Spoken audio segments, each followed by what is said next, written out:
minds that plot destruction, sorcerer of death's construction, in the fields of bodies burning, as the war machine keeps turning, death and hatred to mankind, poisoning their brainwashed mind. Welcome to the Anarchist World This Week, broadcast across Australia on the National Community Radio Satellite. Listen to the Anarchist World This Week, Australia's sacred cow slaughterhouse. Listen to analysis of local, national, international events. Listen to analysis you'll never hear anywhere else.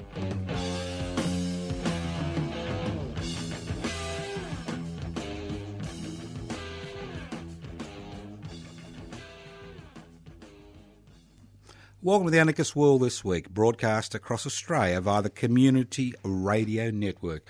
Welcome to listeners in the Northern Territory, the ACT, West Australia, Tasmania, Victoria, New South Wales and Queensland. I've left you out. Well, that's what happens as you get older. You leave things out. Also, welcome to those people listening to the program on the World Wide Web, 3cr.org.au.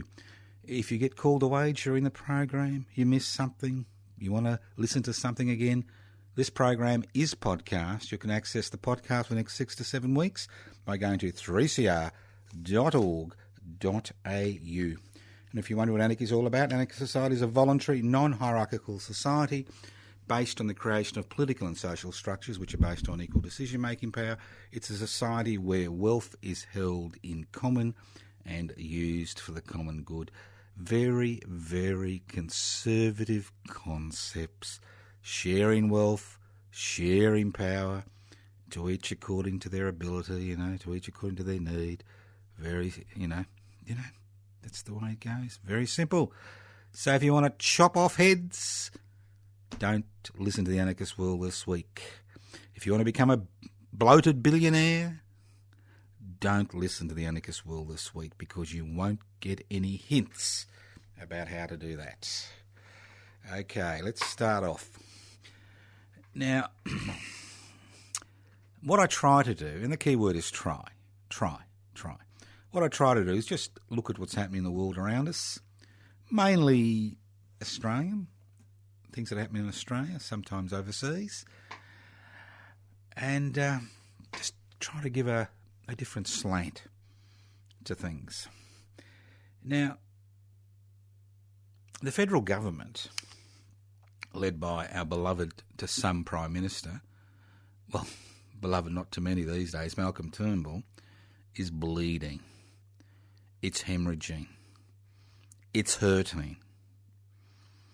It's become a plaything of the reactionary conservative elements within the party. It's become basically a puppet for the puppet masters. Not just those people who own the means of production, distribution, exchange and communication, but their representatives in the Institute of Public Affairs. But that's a different matter, but it's bleeding. Now, I've noticed the federal government's response to the Unfair Work Commissions. I can't really call them Fair Work Commission anymore. I'm going to call them Unfair Work Commission. Decision to interfere with the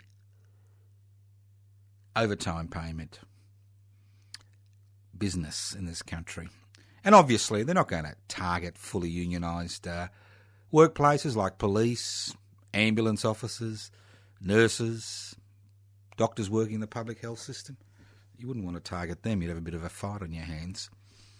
But they're very keen to target those people in a casualised industry, non-unionised industry, or industries where unions are really neither here or there. So we've seen the Unfair Work Commission make a decision that will see 700,000 Australian workers, mainly women and part-time workers, take a decreased pay home. Take a pay cut. Very simple. Take a pay cut. And this is an ideological battle that's now been going on for 30 years. For 30 years, this ideological battle has been going on, and this is their first major victory. So, what does our beloved Malcolm, hemorrhaging blood, litres per minute, do? Well, he wants to avert the public gaze for their responsibility for this decision. Don't forget, the Federal Liberal National Party coalition didn't actually go up to the Fair Work Commission when they were taking submissions and said, look, we oppose this. They decided not to make any contributions, giving the Unfair Work Commission a green light to make that decision. Obviously, the Commission may have come to a different decision if the federal government stepped in and said, we disagree with decreasing the pay of some of the poorest workers in this country. So he's got a problem. And it seems that even the result in West Australia was to a significant degree due to that Unfair Work Commission decision. Because, 700,000 people, that's a lot of people, and they may have 2 or 3 dependents. So you're looking at 2-3 million people. So, it's beginning to have a bit of an impact. So here they are. What have they done? What have they done to deflect your attention from their complicity in this decision? What have they done? They've jumped up and down and they said, we are going to... Sorry for laughing because it is laughable. We are going to introduce new legislation in Parliament which will make it a criminal offence with jail terms of up to 10 years for trade unions to go into deals with employers which disadvantage workers. We, the coalition, we are the Workers' Party. We will go in there, boots and all. We will tough it out. We will show these trade unionists that we are the Workers' Party and that we will ensure that they will toe the line. What a joke. What a joke. They could have joined the Federal Labor Party and passed legislation this week that would have, seen the end of this attack on poorly paid workers in this country. But no, not them. Not them. So here we are, Malcolm Turnbull, one of the richest men in this country, painting himself as the champion of Labor. The champion of Labor. This is akin to Stalin painting himself as a great supporter of human rights. Or even our good mate Adolf Hitler telling the world he had no intention of leading Germany into the Second World War. I mean, this is pathetic. This is politics at its very worst. And if they think that by some chance we will swallow this, well, think again. How pathetic, Malcolm. If this is all you can come up with, you better start counting the money in your bank account, especially your overseas bank account, because it won't be long before those parasites and maggots that you have been cohabitating with in the Liberal Party will put the knife in your back so deep you will never politically have any impact on this country. Bye, beloved Prime Minister. Now, talking about beat-ups, poor old Sally McManus, the new president of the ACTU. She's been pilloried from pillar to post over the last week by the corporate-owned media, the government-gelded ABC, the Turnbull-led, well, for a while, coalition government, and she's been disowned by her own Bill Shorten, the leader of Her Majesty's loyal opposition, for stating the bleeding obvious. The trade union movement should consider breaking unjust laws. Yeah? Is it? Should consider breaking unjust laws. So what is the law? What is the law? The law, in its simplest form, is a rule binding on a community. You know, it's a rule binding on a community. That's the law. That's the law. It's a rule made by Parliament in this country, binding on a community. In a dictatorship, it's a rule made by a dictator, binding on the community. You know, that's what the law is. So what did she say? She said the trade union movement should consider breaking unjust laws.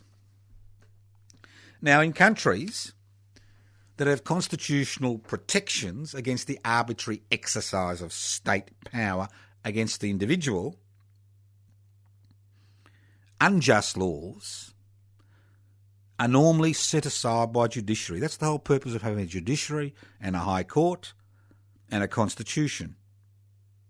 And there are some countries that have constitutional protections for the individual against the arbitrary exercise of state power. But unfortunately, in the land of Oz, the land down under, the land of milk and honey, in Australia, we have no constitutional protections against the arbitrary exercise of state power against the individual. The only way to challenge unjust laws in between elections is by breaking them. So where does the concept of an unjust law, where does it derive from? The concept of an unjust law is derived from the idea that human beings are born with inalienable rights and liberties no government can legislate away. And that was the whole purpose of the Eureka Rebellion. This is a rebellion against unjust laws.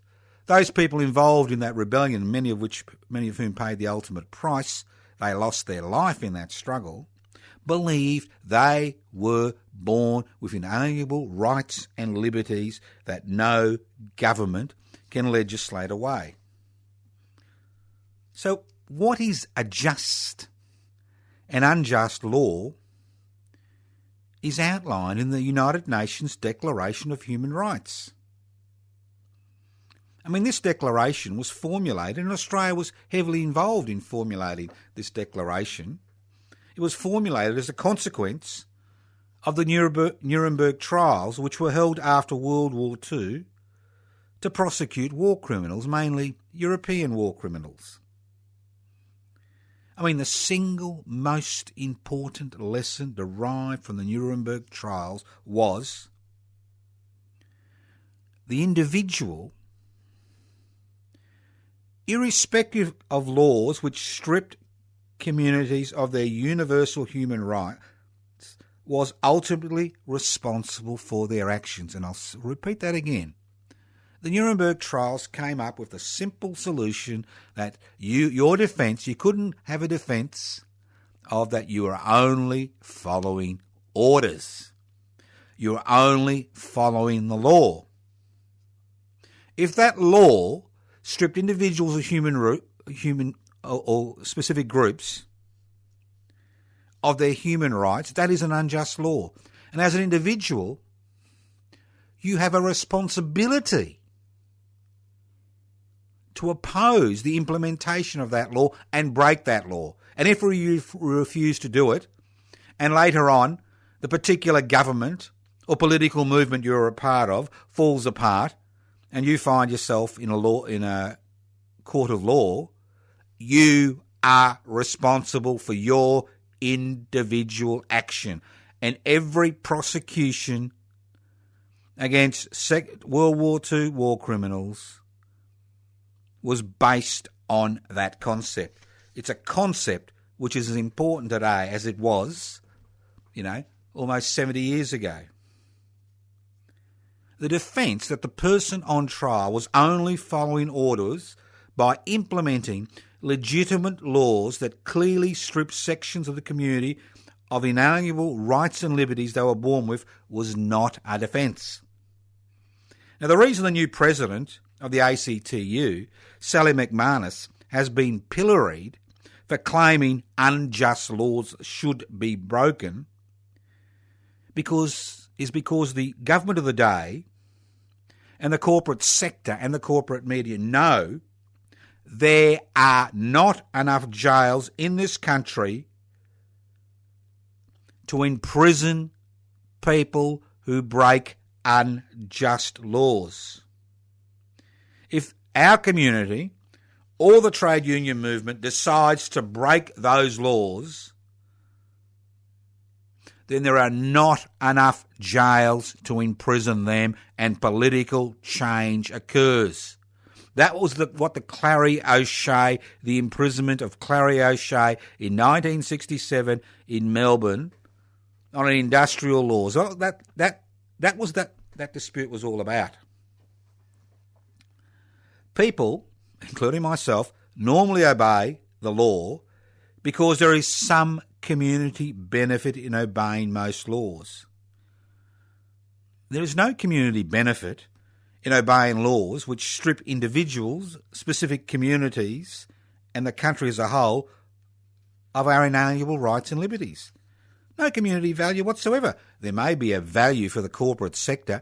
There may be a value for the people who own the means of that small percentage of people that own the means of production, distribution, exchange and communication to have industrial laws in this country, workplace laws in this country, which make it illegal for human beings to withdraw their labour, illegal to withdraw your labour outside an enterprise bargaining agreement period in this country. You know, it does benefit some people. So the purpose of pushing Sally McManus, the new head of the ACT, on the ground and then beating her mercilessly on the ground is for them to tell the rest of us that if we dare go down this road, there will be consequences. But there are no consequences if these laws are disobeyed en masse. No consequences whatsoever. It reminds me of the Waterside dispute. I think it was in 1992. It was going to be 1994 in Melbourne, when the Supreme Court of Victoria put an injunction against protesters going to assist the Maritime Union of Australia. And over 5,000 people broke that injunction. The police, faced with the problem of, upholding the law or keeping the peace, decided to keep the peace. And that's what political struggles are about. That's what peaceful political struggles are about. It is about breaking unjust laws. It is about creating new laws that ensure that each and every one of us actually contributes to the welfare of everybody else. Let's hope Sally McManus keeps her nerve and encourages those unions that are still affiliated with the ACTU to break laws which clearly make it illegal for workers to withdraw their labour outside of an enterprise bargaining period. A worker who does not have the right to strike is a slave. End of story. End of story. Listen to the Anarchist World this week, broadcast across Australia on the Community Radio Network. This program has been streaming live on 3cr.org.au. The program is podcast. You can access the podcast by going to 3cr.org.au.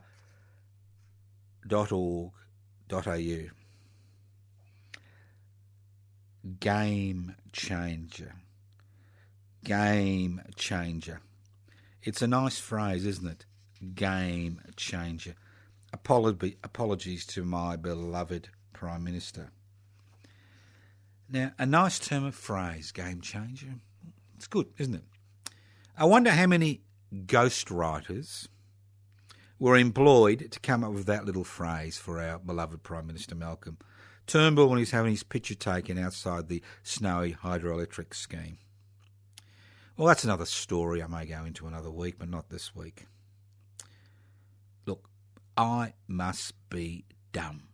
And that means you're all dumb because you're listening to me, all right? Sometimes I think my last synapse in neuron has stopped transmitting. I think I'm brain dead. Well, I have to be brain dead to be sitting in a studio talking to four walls. You know? Look, I don't believe in climate change, and I'll say it again. I do not believe in climate change. I accept that climate change is a fact. That's right. I don't believe in climate change. That's a belief. You can believe in everything. I can believe there's a little Martian sitting next to me telling me what to say. Does it make it a fact? Of course it doesn't make it a fact. It's not a Martian. It's somebody from Saturn who's telling me what to say. I don't believe in climate change. I accept climate change is a fact. And I accept it's a fact that human beings are responsible. Now, obviously, in the scientific literature, there may be 99% of people involved in the field who accept it as a fact and 1% who don't agree. Fair enough. That happens in life. You never get unanimity of opinion. You never get that. Never get 100%.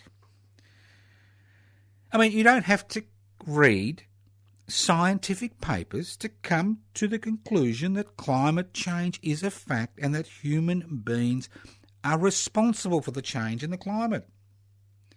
All it takes is a very simple experiment. And I'm not asking you to do this experiment because it's not very nice. Very simple. You can do this little experiment and you can prove to your heart's content that climate change is a fact. Look, I'm not asking you again, I'll say it again, to do the experiment. Just follow the drift of my argument. If you get half a dozen mice, 3 male, 3 females, put them under an airtight glass dome, not gas dome, I'm not trying to kill the poor little things. Get a half a dozen mice, put them under a glass dome, right? Provide them with a finite amount of food and watch them. There you are, they're in the Garden of Eden. Garden of Eden. 3 male, 3 female, glass dome, under a glass dome, tons of greenery, tons of food, finite, obviously. Bang, watch what happens. It won't take long for both the environment and, more importantly, the atmosphere to change under the glass dome. Now, just extrapolate this. Just follow my drift. This is very simple. And that's the thing about the Anarchist world this week. We don't go on about complex ideas. We talk about simple ideas which are accessible to everyone. People keep telling me, oh, it's too complex. I don't understand. Obviously, they don't want you to understand. That's why you get all this garbage going. People rely on their beliefs, not facts. If you think of the 8 billion people, yes, 8 billion people on planet Earth as the 6 mice. Let's equate 8 billion people with 6 mice. And the atmosphere, troposphere and stratosphere as Earth's glass dome. Because you realise, I don't know if you know this, we're not sitting in a space which is full of oxygen. That's why those crazy men and women that go up in space have those funny suits. I mean, you've got a atmosphere, which you can all feel. Then you've got a troposphere, which you fly through. And then you've got a stratosphere. All right?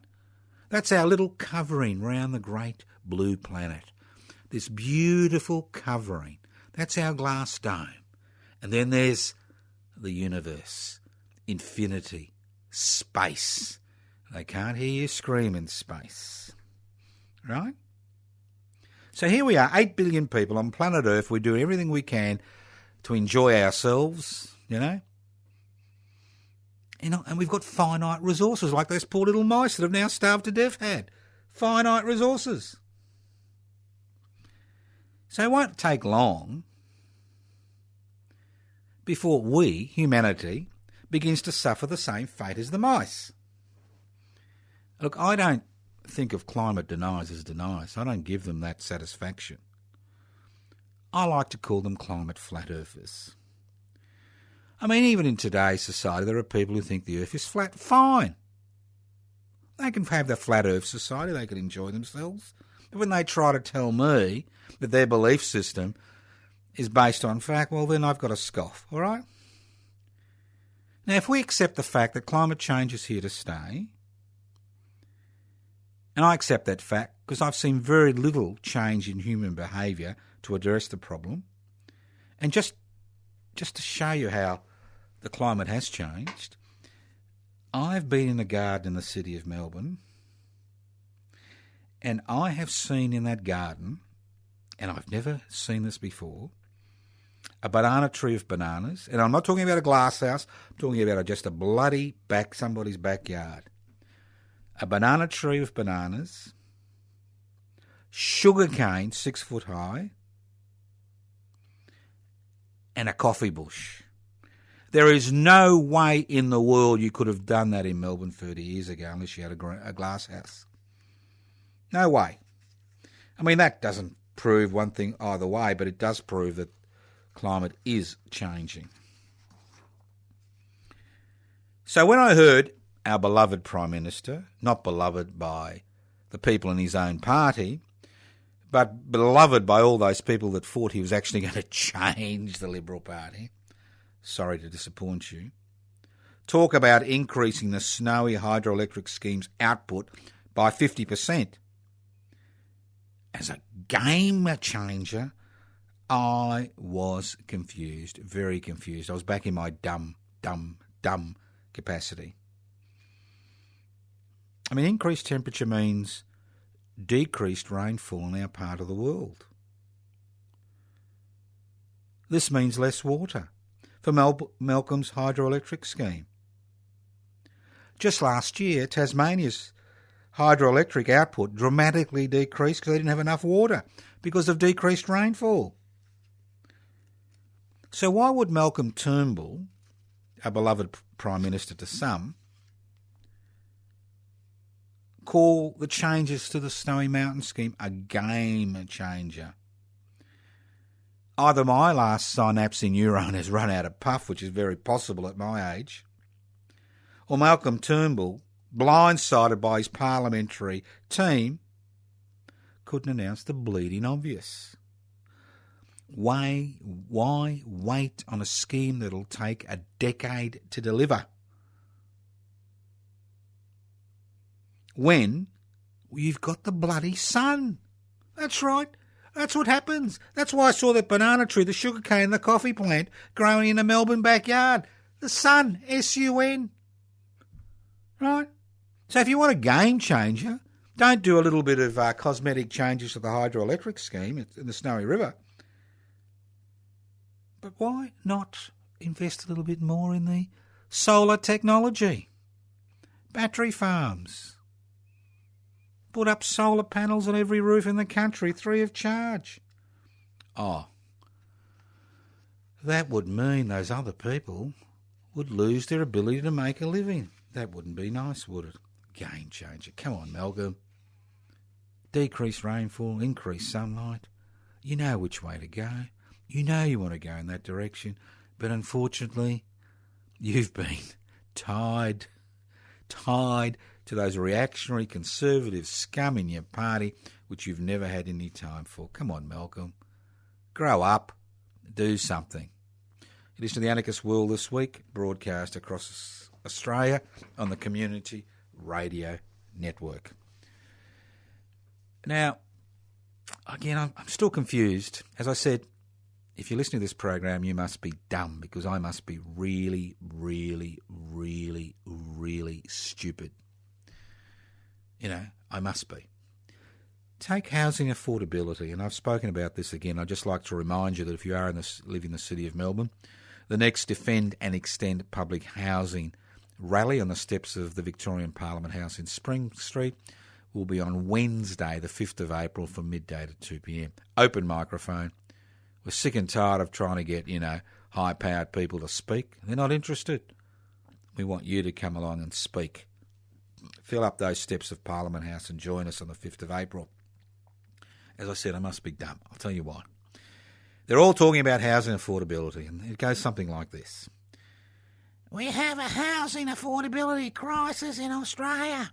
Sorry for the funny voice, but, you got to do something. It's so funny. It's hilarious. All right? Okay. We agree. Fact. Not a belief. Fact. Fact, fact, fact, fact, fact, fact. All right?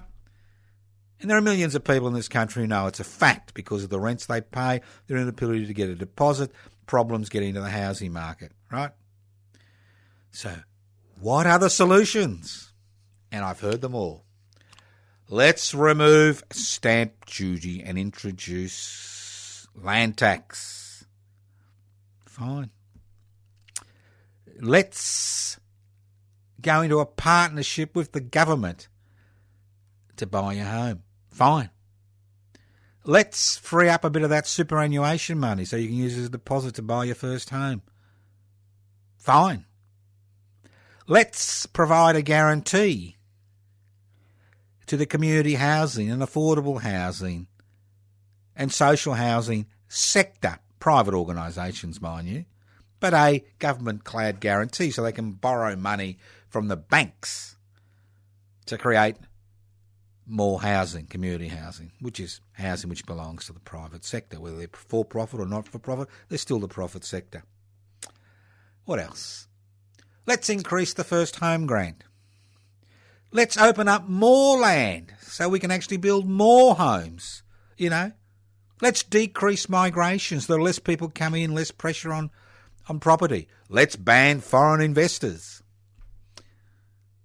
I keep going on and on and on. I could keep going on and on, but I don't think the program is long enough to talk about all the harebrained schemes that have been put forward, not by idiots like me and you, but by really intelligent people in positions of authorities, prime ministers and ministers and corporate leaders and leaders of the, of the not-for-profit sector, really intelligent people who are basically feathering their own nest, but that's another story, trying to do the best they can for their own organisations.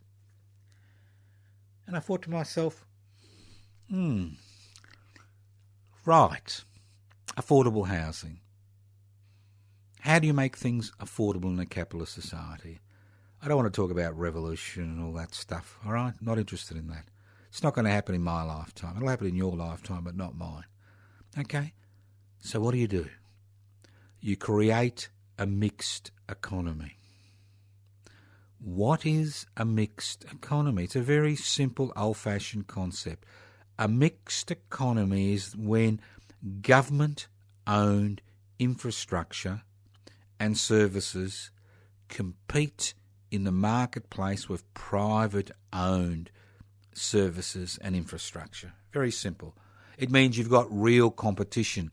It doesn't mean that you've got cartels which kind of, wink at each other when they increase their prices for energy or whatever, but you've actually got real competition in the marketplace. So what is the best way to improve housing affordability?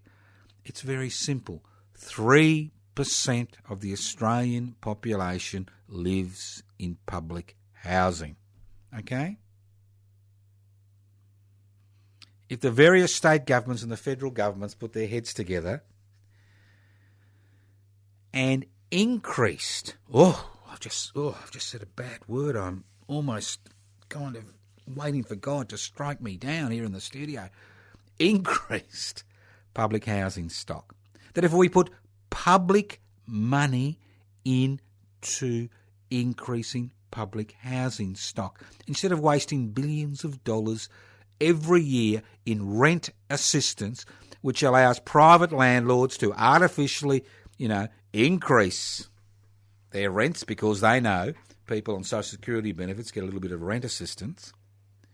Instead of providing guarantees for private organisations to build, a community housing, instead of opening up more land and increasing the urban sprawl, why not build public housing?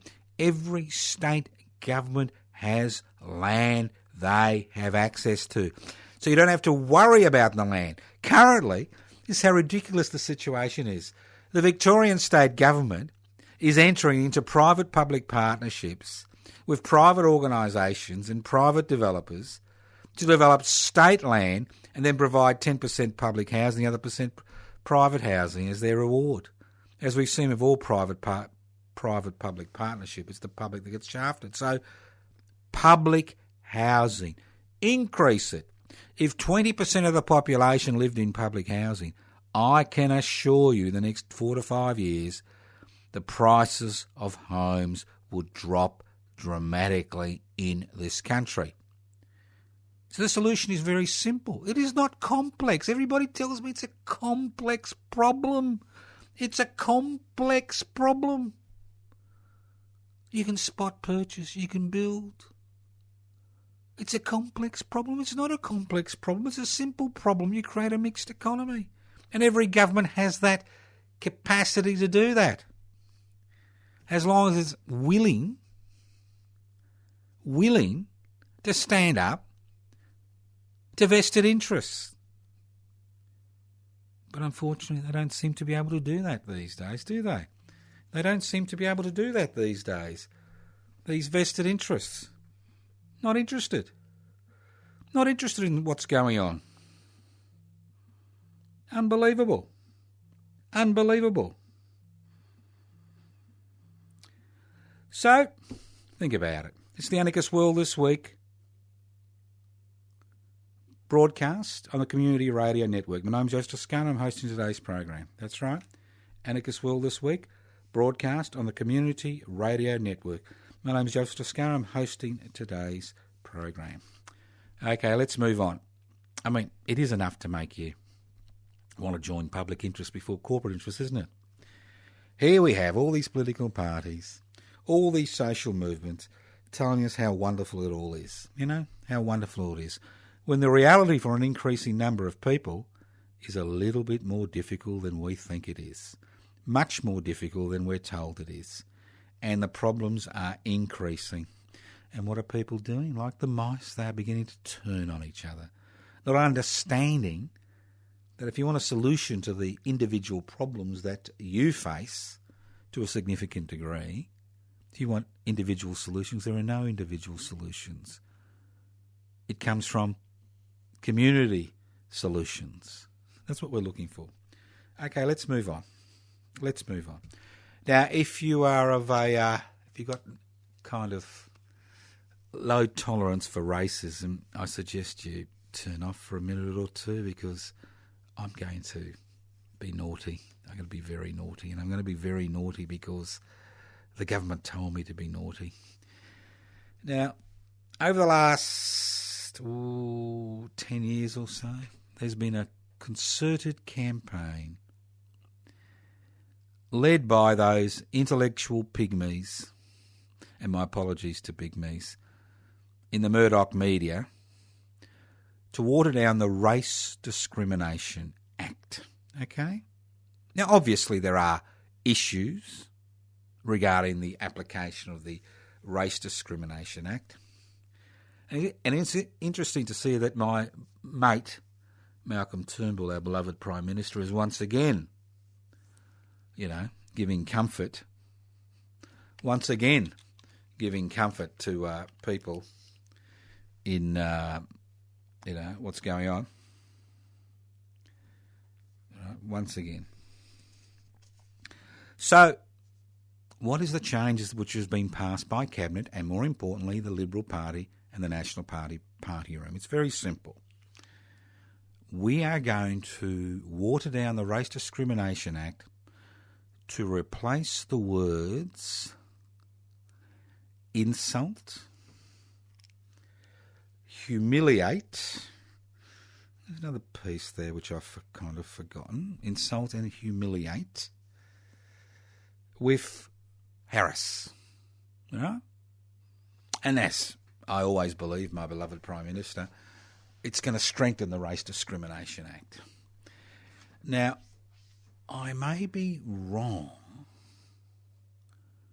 but this not only gives comfort to people who believe that racial stereotyping is fundamental in our society, but it also gives a green light to these same people to abuse people, not because of their individual shortcomings,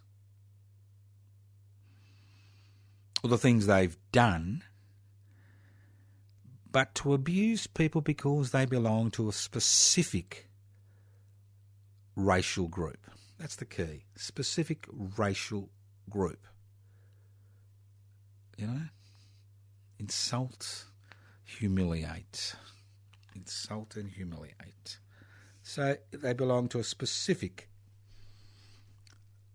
racial group. Okay? That's the way it is. Now, you've got to remember there are really no criminal sanctions. What actually happens is you make a complaint, you try to resolve the complaint.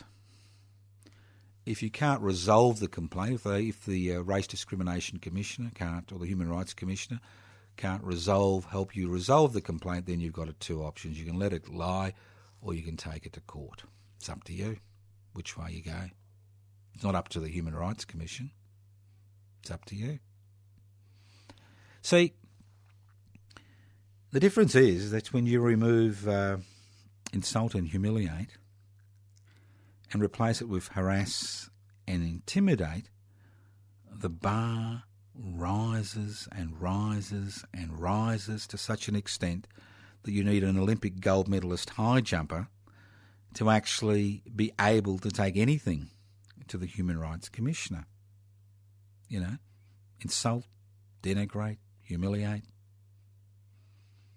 Not because of what that individual has done, but because, again, of their racial profile or their racial origins or the way they look. So, if this goes ahead, and it may not go ahead, depending on our friends in the Senate, but if this changes to the legislation to 18C goes ahead, there are issues. And there are important issues that we need to face if these changes go ahead. And these issues revolve around the type of language which I will be able to use legally. I'll be able to use to denigrate, humiliate, marginalise, people of a different racial origin for the crime of being of a different racial origin. So I'll be able to use, once again, in this radio program, when I don't like a particular group, I can call them slants, or dagos, or abos, or half-breeds, or half-castes. Unpleasant words. Insult and humiliate people. I'll be able to use those words free of the knowledge that I will not be forced to interact with the people I've insulted.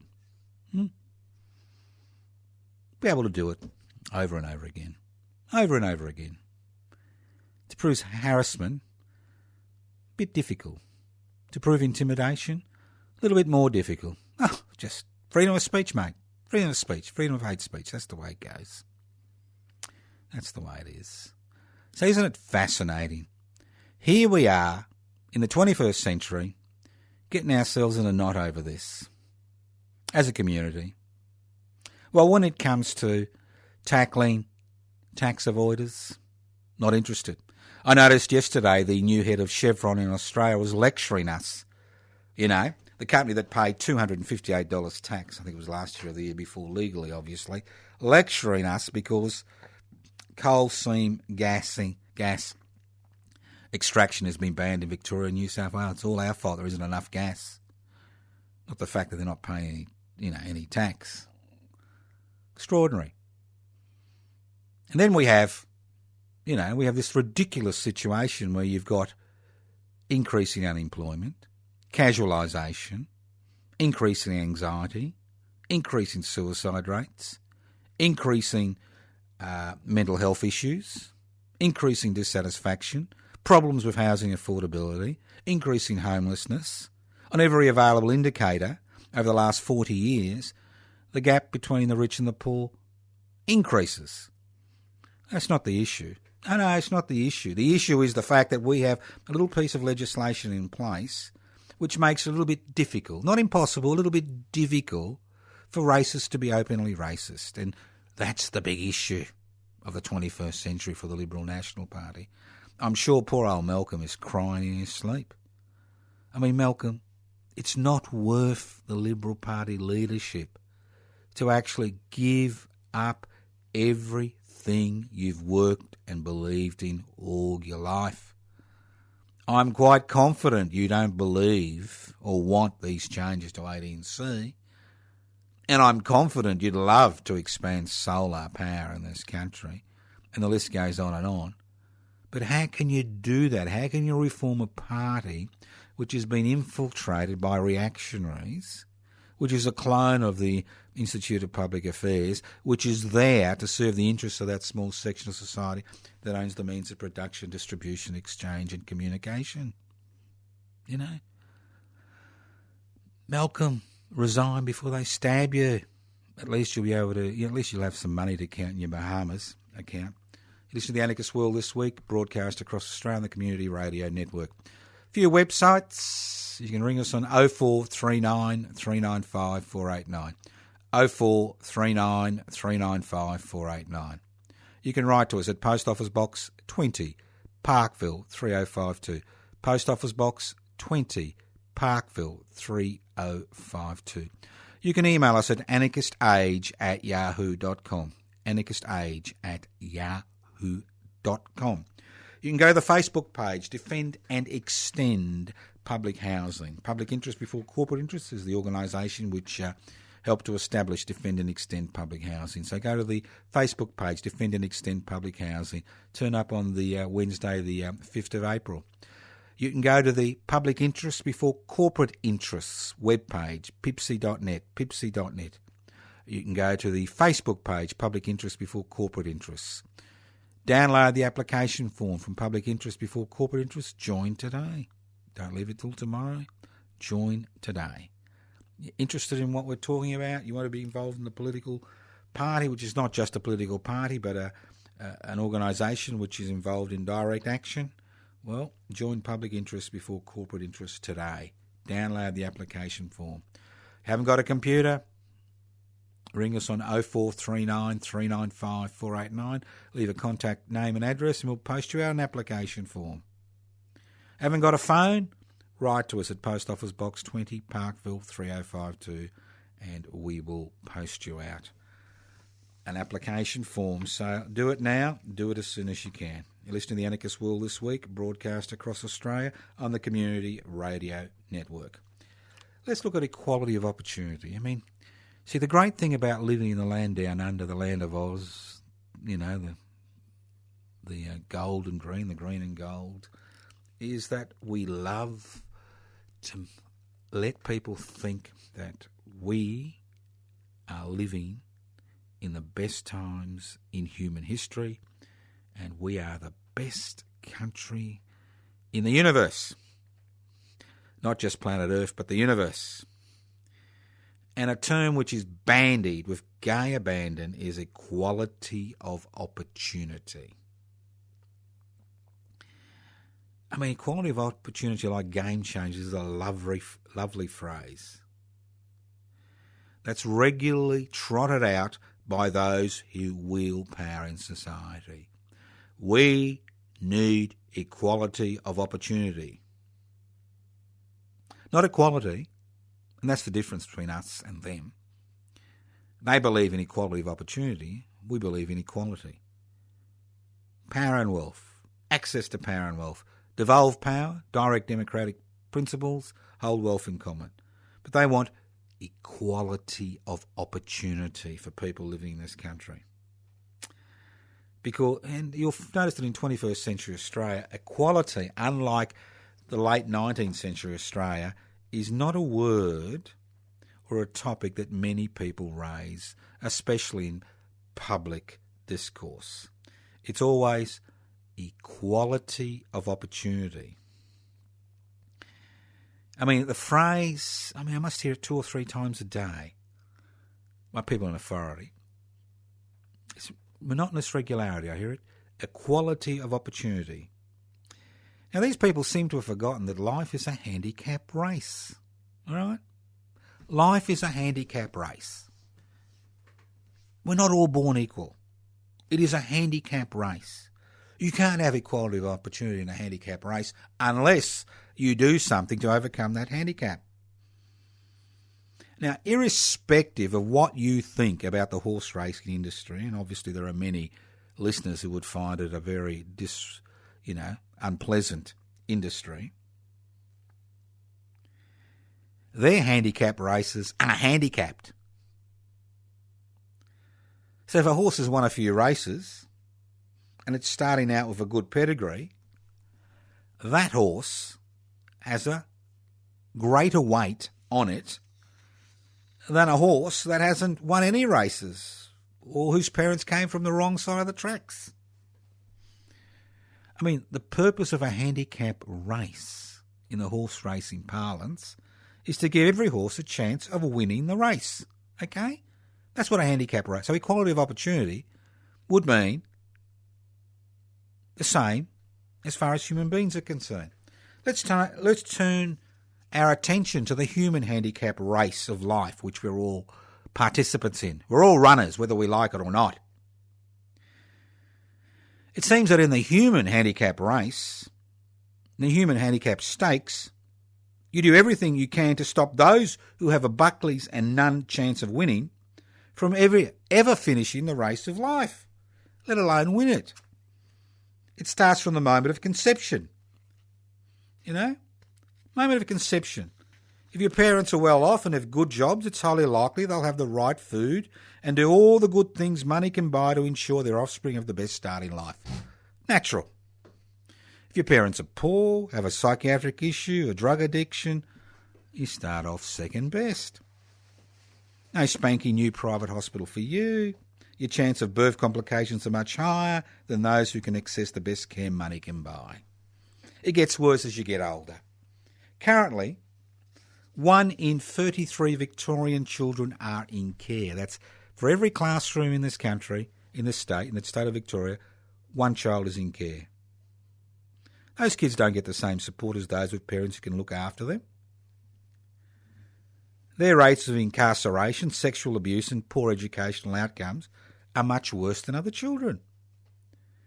As I said before, it gets worse as you get older. In Australia, you have to use a public education system that is poorly funded and staffed in comparison to a private education sector that is heavily funded by the public purse. That's right.